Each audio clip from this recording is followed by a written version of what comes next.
ఈ మధ్యలో జగన్ గారిని మీరు అబ్జర్వ్ చేశారో లేదో, కూటమి ప్రభుత్వం కూలిపోయే మాటలు కొన్ని మాట్లాడుతున్నాడు ఆయన. కూటమి ప్రభుత్వం కూలిపోయే మాటలు కొన్ని మాట్లాడుతున్నారు. అంత పెద్ద మాటలు ఏమున్నాయబ్బా అని మీలో చాలామంది అనుకోవచ్చు. మాట్లాడాడు ఆయన. ఏదైతే మెడికల్ కాలేజ్ నర్సీపట్నంకి వెళ్ళినప్పుడు కొన్ని మాటలైతే మాట్లాడటం జరిగింది, ఉన్న వాస్తవాలు మాట్లాడటం జరిగింది. దాని గురించి ప్రజలందరూ కూడా ఆలోచనలో పడ్డారని నేను చెప్తాను. నిజంగా సంచలనమైనటువంటి మాటలు మాట్లాడాడని చెప్తాను. రాజధాని మీద, ఆంధ్రప్రదేశ్ అమరావతి రాజధాని మీద ఏదైతే కొన్ని వ్యాఖ్యలు, జగన్ గారి వ్యాఖ్యలు, చాలా సంచలనమైన వ్యాఖ్యలు అయితే చేశాడు ఆయన. దాని గురించి ఎక్కువగా ప్రజల్లో చర్చ జరుగుతుంది. అదేంటో నేను చెప్తాను ఖచ్చితంగా. ఫస్ట్ అయితే లైక్ చేయండి. నాలాగా మీలాగా అందరూ తెలియాలి కాబట్టి మీరు లైక్ చేస్తే ఎక్కువ మందికి ఇన్ఫర్మేషన్ షేర్ అవుతుంది, నాకు కూడా మోటివేషన్ ఉంటుంది. కొత్తగా మన ఛానల్ ఇస్తే పక్కాగా సబ్స్క్రైబ్ చేయండి. మీ అమూల్యమైన అభిప్రాయాన్ని కామెంట్ రూపంలో తెలియజేయండి. అమరావతిపై జగన్ గారు సంచలన వ్యాఖ్యలు చేశారు. అవేంటో చెప్తాం. ఆ మాటతోటే, ఏదైతే జగన్ గారు మాట్లాడిన కొన్ని మాటలతోటే కూటమి కుదేలైపోయే మాటలైతే మాట్లాడటం జరిగింది. నిజమా అని ఒక్కసారి ప్రజలు ఆలోచించడం మొదలెడితే అసలు పూసలు కదిలిపోతాయి. దాంట్లో ఎలాంటి డౌట్ లేదు. ఎలా అంటే అమరావతి గురించి 50,000 ఎకరాలు కావాలని అన్నారు కూటమి ప్రభుత్వంలో. చంద్రబాబు నాయుడు గారు 50,000 ఎకరాలు కావాలన్నారు రాజధానికి. 50,000 ఎకరాలకి ఓన్లీ ఆ 50,000 ఎకరాలకి ఇన్ఫ్రాస్ట్రక్చర్కే 1,00,000 కోట్లు ఖర్చు అవుతుందన్నారు. అర్థమైంది కదా? ఇన్ఫ్రాస్ట్రక్చర్కి ఓన్లీ ఆ 50,000 ఎకరాలు రాజధాని కోసం, రాజధాని నిర్మాణం కోసం ఏంటి ఇన్ఫ్రాస్ట్రక్చర్కి మాత్రమే 1,00,000 కోట్లు ఖర్చు అవుతుంది అని కొన్ని లెక్కలు చూపించారు. అసలు దాన్ని చూస్తేనే అయ్యో బాబోయ్ అని అనుకున్నారు. 50,000 ఎకరాలు అంటే బాబోయ్ 50,000 ఎకరాలు ఎందుకు అన్నారు చాలామంది. ఒక్కళ్ళిద్దరు కాదు, చాలామంది అంత భూమి ఎందుకు రాజధానికి అని అయితే మాట్లాడుకుంటున్నారు.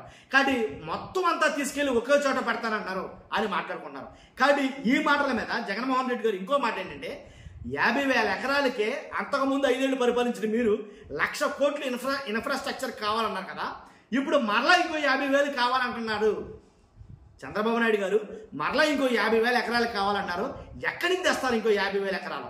ఆ 50,000 ఎకరాలకి మరలా కావాలంటున్న 50,000 ఎకరాలకి మరో 1,00,000 కోట్లు ఇన్ఫ్రాస్ట్రక్చర్ ఖర్చు పెట్టాలంటున్నారు. లెక్కలు చెప్తున్నారు. అంటే ఇంచుమించుగా ఇన్ని లక్షల కోట్లు, 1, 2 కాదు, ఇన్ని లక్షల కోట్ల రూపాయలు అమరావతికి పెడతానంటున్నారే ఒక రాజధాని నిర్మాణానికి. ఏంటి మొత్తం రాష్ట్రం దశ మార్చే 17 మెడికల్ కాలేజీలు, రాష్ట్రం దశ మార్చే 17 మెడికల్ కాలేజీలు. విద్య మొత్తం మారిపోతుంది. వైద్య విద్య మొత్తం అందుబాటులోకి వచ్చేస్తుంది ఆంధ్రప్రదేశ్ మొత్తం. అలాగే వైద్యం ఆంధ్రప్రదేశ్ మొత్తం కూడా అందుబాటులోకి వస్తుంది. 17 మెడికల్ కాలేజీలు అంటే మెడికల్ కాలేజీతో పోలా, 17 మెడికల్ కాలేజీలకి 17 హాస్పిటల్ వస్తాయి, 17 రీసెర్చ్ హాస్పిటల్ వచ్చినట్టే.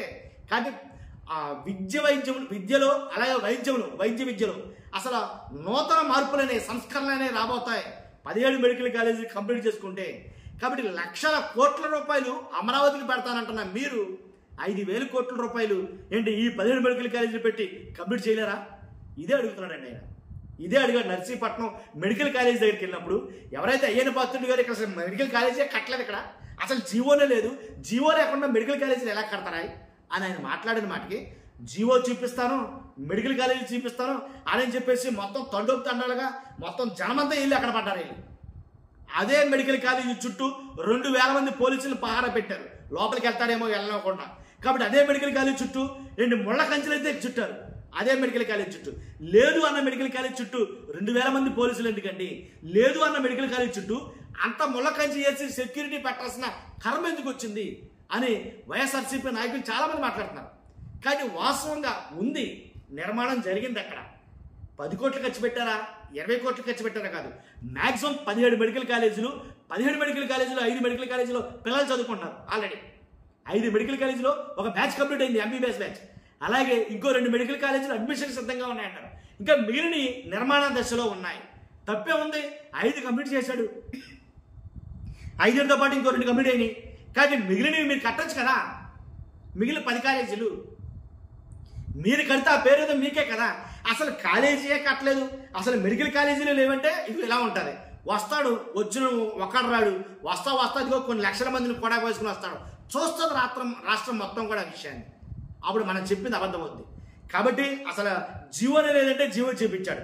అందుగురించి అన్నమాట సంచలనమైన వ్యాఖ్యలు చేశాడు ఆయన.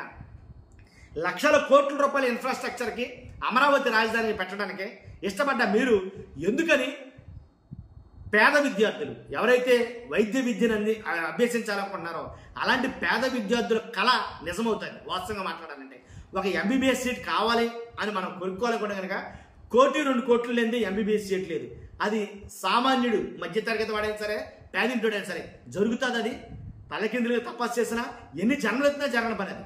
కాబట్టి అలాంటి ఒక కళని తీసుకొచ్చి గుమ్మం దగ్గర తీసుకొచ్చాడు. ఎలాంటి ఒకట్లేదు, నేనైనా ఎంబీబీఎస్ చేయొచ్చు అన్నంత ఈజీ చేశాడు. 17 మెడికల్ కాలేజీలు అండి, మామూలు విషయం కాదు.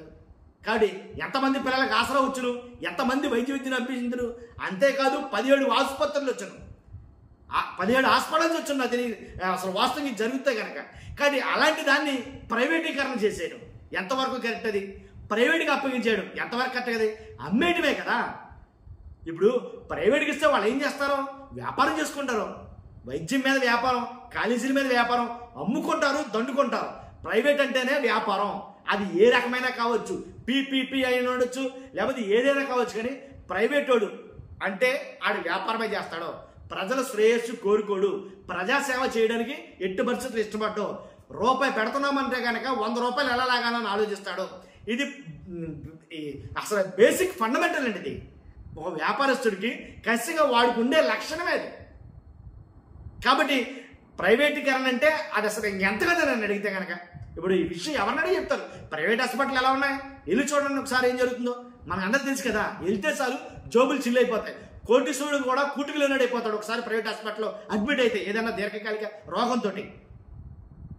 కానీ అలాంటి ప్రైవేటీకరణ, మళ్ళీ ప్రైవేటీకరణకైతే కనుక జగన్మోహన్ రెడ్డి గారు చేయించేది కదా అని వాళ్ళు మాట్లాడుతున్నమాట. ఏదేమైనట్టుగా ఇలాంటి సంచలనమైన వ్యాఖ్యతోటి రాష్ట్ర ప్రజలందరూ ఆలోచిస్తారు. ఇప్పుడు ఆలోచనలో పడ్డారు.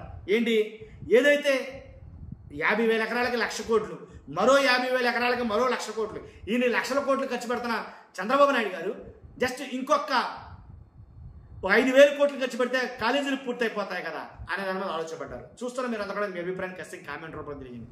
ఫస్ట్ అయితే లైక్ చేయండి. Thank you very much.